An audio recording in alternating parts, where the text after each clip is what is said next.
Howdy folks, Doc here with Last Best Tool, and today I wanted to bring you a cool tool alert.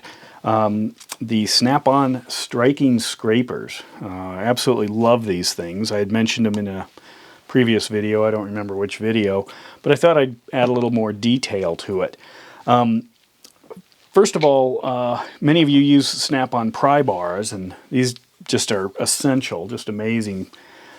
Super handy pry bars. I know some people complain about the grips, like the old ones or the new ones. I kind of like the new design. But I find that I use the small ones quite often. You know, these are the smaller two. And this is just super handy. However, it's a pretty small blade here. So if you're using it for scraping or something, you know, it's not a lot of real estate doing the work. Snap-on does make all kinds of scrapers like this and this and this, you know, kind of three different sizes here. However, these aren't real good pry bars. You can use them for lightweight prying, but you want to be kind of gentle because that's not what they're for. So kind of stepping in between is the striking scraper. So it's a solid, heavy, high carbon steel that's connected, is solid all the way through the handle, all the way to the cap, so you can hit it with a hammer.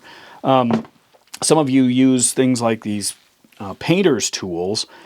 This one you can strike. You can see that that's got some dings in it, and I really beat up this thing. It actually is pretty amazing. It'd be kind of cool. I wish Snap-on made one, but they doubt they'd make it for $6 or whatever these are. But this just is a beefy sacrificial tool, except it just keeps going and going. It does have some prying ability. It is a pretty sturdy metal, but has its limits too. A lot of features when you use one. And I used to use my chisels. These are Craftsman chisels. It's a plastic, really slippery grip on it, but it is a designed for striking.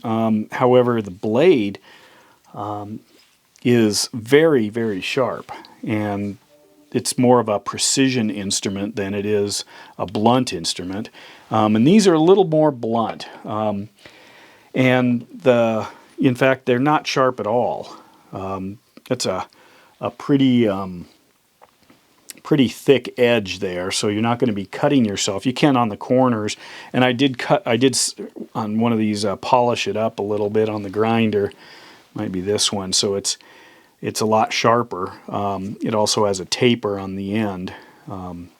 But basically they're very heavy duty. There's a company called Vim, V-I-M, that I wondered if they made these, but Vim is a U.S. company based out of California, and Snap-on lists the place of manufacture as Canada, or C-A-N, I assume that's Canada. Could be Cancun, that's a popular place these days apparently. But the Canadian companies, I don't know which one would make that, but the Vim blade profiles on their striking scrapers look exactly the same. So that's what I'm guessing.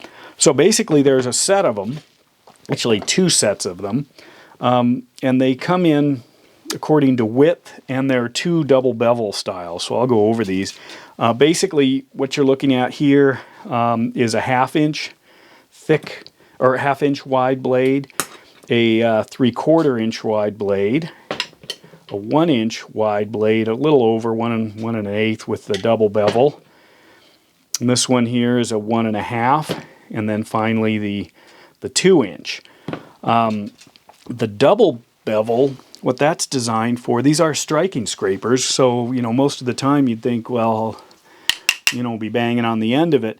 But the double bevel here is actually designed for both striking it, you know, causing the scraper to move in this direction, but also holding it sideways and striking the side of the blade here, so you're actually using this edge if you need to strike. So, you know, there's two different choices, and there are two different versions. Here's the smaller one. This one here is the 3/4 inch. So you can strike this way, or you can strike this way, depending on what you're doing. This one I sharpened up as well, so it's got a blunt edge here, but a really sharp edge here. And I find that some of the smaller ones, I want that precision. It's very thick material.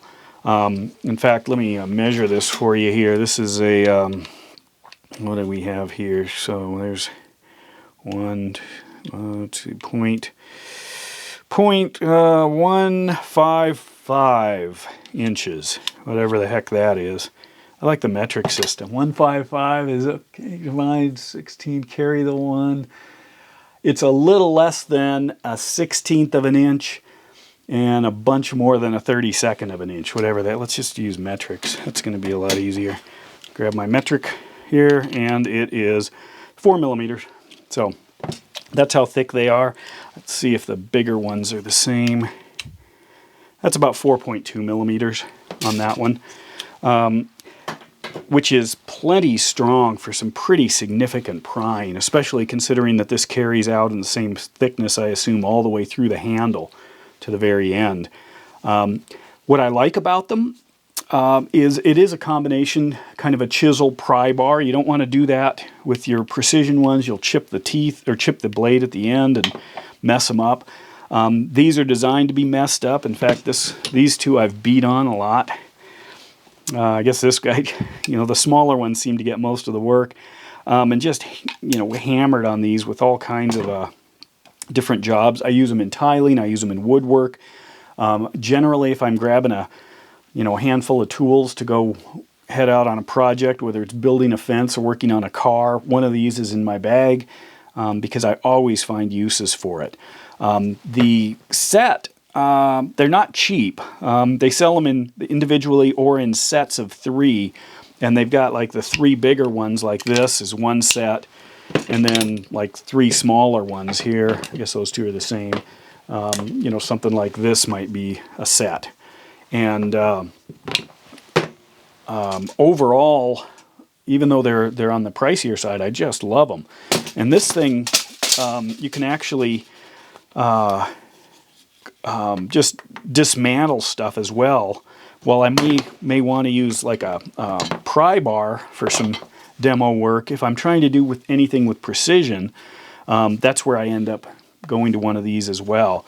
I would move to a chisel if I was really doing some finer work or fitting work, but just for general lightweight decon, remodel, stuff like this, there are few tools that are more handy than this. If you can't do it with your hand, you can add a little force. If you can't do it with a little bit of force, you get a bigger hammer. If you still can't, that's when you move up into a large pry bar. But otherwise, they're great. The handles, to me, are wonderful. It's kind of that grippy rubber that Snap-on uses with a harder plastic indentations here. They hold up exceedingly well, for being beat up. I haven't noticed much rust, even though they are a high carbon steel. And the other thing is just the fit in your hand. And when I look at some of the other designs of the striking scrapers, they just have like an intricate handle, like maybe an instinct screwdriver or something. And it's not a twisting. You're not using wrist. Basically, you're using your whole hand in a rather gross way. Slamming these things forward, chiseling, pushing down, hitting them, striking them. So what you want is a nice grippy handle in about any direction. Which means that round fits just fine. A slight slope, and then this acts a little bit like a finger guard, although, I can't imagine you're going to slide up onto the blade and have any problem with that. But anyway, they're heavy, they're solid, and that's my cool tool alert, the Snap-on striking scrapers. With that, Doc out.